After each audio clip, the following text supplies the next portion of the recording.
Então, pessoal, esse aqui é um Poco X3 Pro que eu acabei de fazer. Foi feito CPU. É um aparelho não manipulado. Só que eu vou mostrar para vocês, olha o que acontece quando conecto na fonte, certo? Ó, eu liguei. E assim que liga, olha só, consumo de 33 mAh fixo, certo? Eu vou mostrar para vocês a região que está aquecendo. No caso, não é uma sequela da CPU, né? Não é algo que aconteceu ali proveniente da CPU. O que eu quero mostrar para vocês, né, a importância de vocês fazerem o teste na fonte, verificar o comportamento do aparelho. Então, como vocês podem observar, né, já coloquei a câmera termográfica aqui, vou pressionar Power, vou ligar a fonte, né, liguei a fonte, 33 mili, e vejam só, bem nessa região aqui, ó, vou desligar, liguei, então vejam só, toda vez que eu ligo e desligo, ele aquece. Agora eu vou mostrar para vocês também qual é o componente que está aquecendo. O componente que aquece é esse aqui. Vocês devem saber que ele é o Envelope Tracker. Então ele é responsável por alimentar o setor de radiofrequência. Assim, poderia ser uma saída dele, né, que está com problema, mas segundo o meu entendimento, a saída do Envelope Tracker, ela só vai ativar quando você startar o aparelho, né? E antes mesmo de startar, ele está aquecendo. Então, a linha VPH alimenta ele, né? Porque a linha VPH está presente. Então, ele aquece. Então, minha interpretação é de que é ele o problemático. Eu já tinha removido a blindagem porque eu observei que nessa região da placa aquecia. Aí, esse ponto, né? O que é interessante a gente notar esses cenários, né? Então, assim, o aparelho já está ligando, né? Eu testei esse aparelho.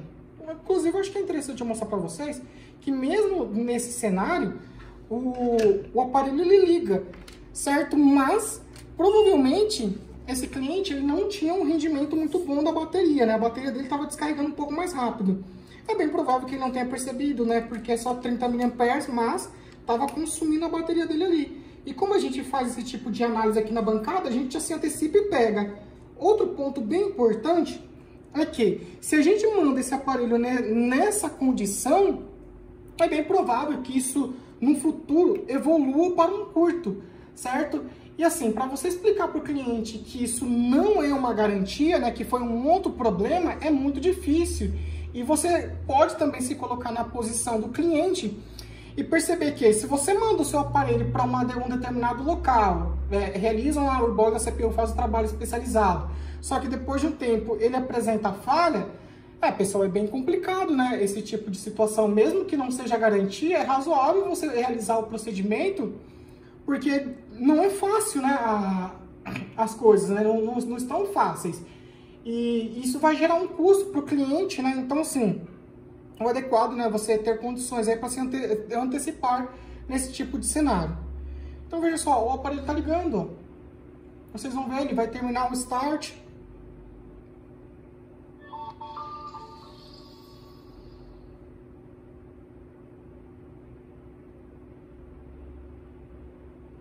Aí, o aparelho ligou por completo, certo? Então, agora a gente vai fazer o procedimento.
Então é isso, a gente trocou o componente, testar na fonte ligada, dá um consumo de 5 mA normal e depois nada, certo? Por quê? Não é para ter consumo, certo? Nessa região.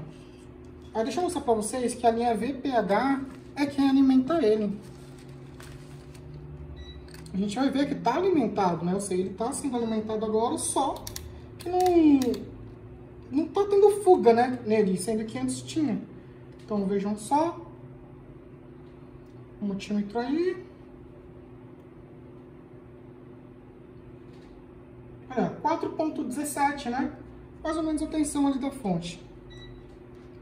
Então é isso, a dica é mais essa daí, né? Para vocês tomarem os devidos cuidados. É só para vocês saberem, né? A blindagem desse aparelho tá aqui do lado. E a gente vai colocar, né? Vai soldar essa blindagem novamente no local. Só mostrar para vocês também que assim, o aparelho é para continuar startando, né? Esse procedimento ele não é muito agressivo, né, para a placa, né? Não é para gerar interferência nenhuma, mas vocês sabem, né, que as coisas não são nada simples. Todo o processo que a gente faz ele é muito dinâmico. A gente às vezes acha, só vou remover um capacitor em curto ali, e pode acontecer muita coisa na remoção de um simples capacitor em curto em muitos cenários. A bateria dele está fraca, mas vou colocar o carregador aqui só para ele terminar o start. Então é isso. Outro ponto também a ser observado é que esse cenário aqui ele foi relativamente fácil. Por quê? Porque a gente tem o componente, né, que no caso era o envelope tracker, e quem alimentava ele era a linha VPH, né? E assim que a gente alimentava ele, colocava a bateria, porque a linha VPH ela surge assim que você coloca a bateria. O que acontecia com ele, né? Ele aquecia, certo? Aí vai o entendimento, né? Então, por exemplo, depois que você alimenta ele, e teoricamente, né, você vai ter uma alimentação que é uma saída aqui, que ela manda praticamente para o setor de RF inteiro, certo? Mas essa saída aqui, ela só está presente quando o aparelho starta. Essa que é a grande sacada. Por quê? Porque se eu tivesse nessa região aqui, por exemplo, um capacitor, certo? Que estivesse em fuga, né? Porque isso praticamente é uma característica de fuga, não de curto, né? Esse consumo bem baixinho. Provavelmente o envelope tracker ele ia aquecer, porque é ele quem provê essa alimentação. E eu ter que caçar esse capacitor aqui. Eu vou mostrar uma coisa para vocês. Olha o tamanho dessa linha. Então, essa daqui, teoricamente, né, teria que analisar mais a fundo, né, mas teoricamente seria a saída do envelope tracker, certo? E vejam só, a quantidade de componentes envolvidos na linha são bem maiores, né? Tem esses daqui, 1, 2, 3, 4, 5, certo? Seriam 5 componentes na linha, e isso é bem mais difícil, tá do outro lado da placa. Só que diante da análise, a tomada de decisão, né, a conclusão foi que o problemático era exatamente o envelope tracker, né? Por quê? Porque essa alimentação aqui, ela só está presente depois que o aparelho starta. Então, assim, foi um cenário relativamente fácil, porque o problemático era o envelope tracker, certo? E não uma linha posterior. Esse que é o bom da análise, né? Essa análise aqui em relação ao envelope tracker, eu peguei ali estudando o POC M3, né? Porque o POC M3 tem aquela falha crônica. E o pessoal falava que o envelope tracker ocasionava o setor, né? Aquele região do envelope tracker ocasionava a falha do aparelho, né? Que ele entrar em EDL. Só que não faz sentido nenhum, porque essa linha ela só entra praticamente, eu acho que é do meio do start para o final e não antes. Aí eu estudei bastante esse setor aqui, né? Esse processo de start eu fiz no caso com osciloscópio para saber. Enfim, no caso eu peguei esse aprendizado, né, ali do POC X3 Pro e, por exemplo, hoje me serviu para analisar esse cenário aqui e eu praticamente fui direto no envelope tracker porque eu sabia que era ele. Então é isso, pessoal. Até a próxima.